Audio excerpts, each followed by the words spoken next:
வணக்கம்.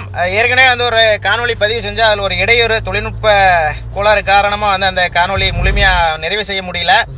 அதாவது வந்து நம்ம வாக்குப்பதிவு வந்து நடக்கிற அன்னைக்கு நம்ம வரவிடாமல் செய்கிறதுக்கு, அதாவது குறிப்பாக நம்ம என்டிஏ கூட்டணியில் இருக்கக்கூடிய கட்சி நிர்வாகிகள் வாக்கு எண்ணிக்கை மையத்திற்கு வரக்கூடாது அப்படிங்கிற நோக்கத்திற்காகத்தான் வந்து நேற்றைய தினம் வெளியான கருத்து கணிப்பு வந்து நமக்கு வந்திருந்தது. அதை பார்த்துட்டு எனக்கே வந்து எண்ணற்ற நண்பர்கள் எனக்கு அழைச்சு, என்ன தம்பி இப்படி கருத்து கணிப்பு வந்திருக்கு எப்படி அப்படின்னு கேட்டாங்க, ஆதங்கப்பட்டாங்க.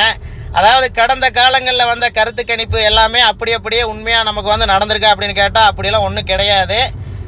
கருத்து கணிப்புகள் ஒரு வாக்கில் வரும், மக்கள் தீர்ப்பு வந்து இன்னொரு விதமாக வரும். அதுதான் வந்து கடந்த கால வரலாறு.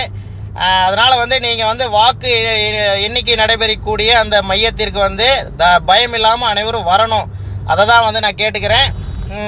அதே மாதிரி கடந்த திங்கட்கிழமை வந்து நான் ஏதோ பயந்து ஊரை விட்டு ஓடிட்டதா அப்படி வந்து பரப்பியிருக்காங்க.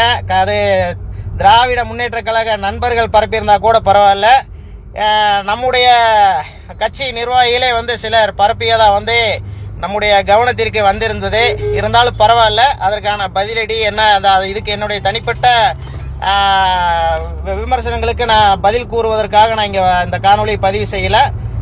இருந்தாலும் இது ஏன் நான் இங்கே முன்வைக்கிறேன் அப்படின்னா, நான் பயந்தெல்லாம் எங்கேயும் ஓட கிடையாது. 2ஆம் தேதி அல்லது 3ஆம் தேதி வந்து மீண்டும் நம்ம ஒட்டஞ்சத்திரம் வந்துடுவேன். அப்போ யார் பயந்து போனாங்க அப்படிங்கிறது வந்து உங்களுக்கே தெரிய வரும். வரக்கூடிய 4ஆம் தேதி மே 4ஆம் தேதி வந்து காவி சொந்தங்கள் வந்து வாக்கு எண்ணிக்கை நடைபெறக்கூடிய மையங்களுக்கு தைரியமாக வரணும். இப்போ திராவிட முன்னேற்ற கழகம் வந்து நேற்றைய தினம் ஒரு கருத்து கணிப்பு எப்படி வெளியிட்டிருந்தாங்க அப்படின்னு கேட்டிங்கன்னா, ஒரு மக்கள் மனதில் மட்டும் இல்லாமல் பிற கட்சியில் இருக்கக்கூடிய கட்சி நிர்வாகிகளும் வந்து மனதளவில் வந்து தளர்வடைய செய்யும் விதமாக தான் அந்த கருத்து கணிப்பை வெளியிட்டிருந்தாங்க.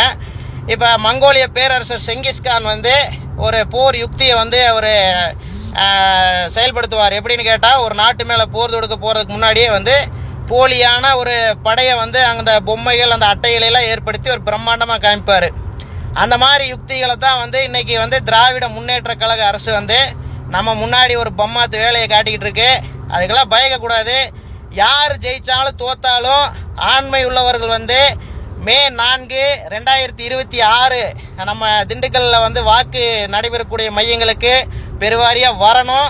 அதுபோக நம்ம ஜெயிக்க போகிறதில்ல, நீ முன்கூட்டியே நம்ம வந்து ஆயுதத்தை கீழே போட்டுட்டு பயந்து ஓடும் கோழைகளாக மட்டும் இருந்து விடாதீர்கள். வெற்றியோ தோல்வியோ கடைசி நொடி வரையில் வந்து நம்ம வந்து மோதி பார்க்கணும் அப்படிங்கிற ஒரு ஆண்மை அந்த மனசில் வந்து ஆழமாக இருக்கணும் அப்படிங்கிறத வந்து இதில் தெரிவிச்சுக்கிறேன்.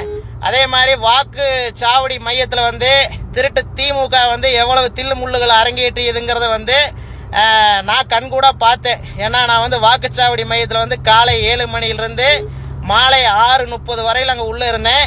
என்னென்ன தில்லு முள்ளு கோக்கு மாக்கெல்லாம் வந்து 246 பூத் எண் ஒட்டஞ்சத்திரம் சட்டமன்ற தொகுதியில் அரங்கேற்றியது என்பதை வந்து கண்கூட பார்த்தேன்.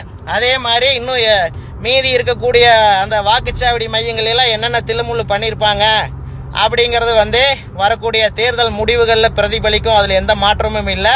இருந்த போதிலும் நம்ம வந்து வாக்கு எண்ணிக்கை நாள் அன்னைக்கு வந்து மனம் தளர்ந்து போகாமல் அங்கே வந்து வெற்றியோ தோல்வியோ அவசியம் வந்து நம்ம அங்கே பங்கெடுக்கணும்.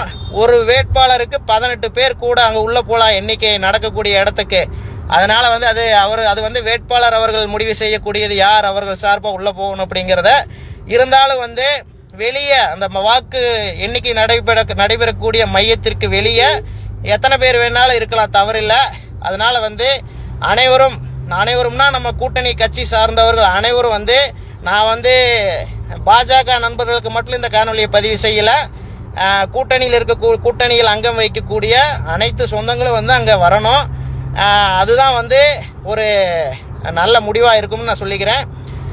பார்ப்போம். இந்த முறை வந்து ஒட்டஞ்சத்திரத்தை உறுதியாக கைப்பற்ற போவது வந்து விடியல் சேகரண்ணா அவர்கள் தான். ஏன்னா நமக்கு கிடைக்கப்பெற்ற உளவு தகவல் எல்லாமே வந்து நமக்கு சாதகமாக தான் வந்திருக்கு.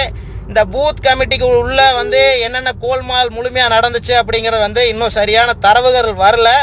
ஒருவேளை அதில் ஏதாவது ஒரு கோல்மால் நடந்திருந்தால் மட்டுமே முடிவுகள் வந்து கொஞ்சம் மாறுபடுவதற்கு வாய்ப்பு உள்ளது. அது இருந்த போதிலும் விடியல் சேகரன் அவர்கள் வந்து வெற்றி என்பது 100% அல்ல, 1000% உறுதி.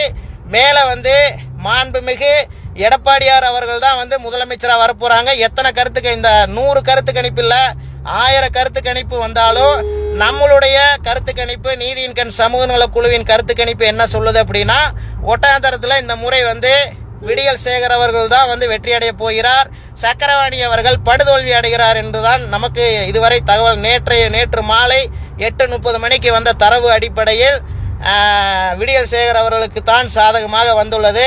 அதனால வந்து நம்ம பாரதிய ஜனதா கட்சி நிர்வாகிகள், நீதியின் கண் சமூக நல குழு உறுப்பினர்கள், தளபதிகள், நண்பர்கள் அனைவரும் வந்து அவசியம் வந்து 4ஆம் தேதி வந்து மே 4 அன்று வாக்கு எண்ணிக்கை நடைபெறக்கூடிய மையத்திற்கு அணிதிரண்டு வருமாறு கேட்டு இந்த காணொலியை நிறைவு செய்து கொள்கிறேன். நன்றி, வணக்கம்.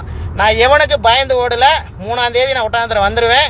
இந்த பயந்து ஓடிட்டான்னு சொன்னவனுக்கெல்லாம் இருக்குது, வந்து வச்சுக்கிறேன். நன்றி.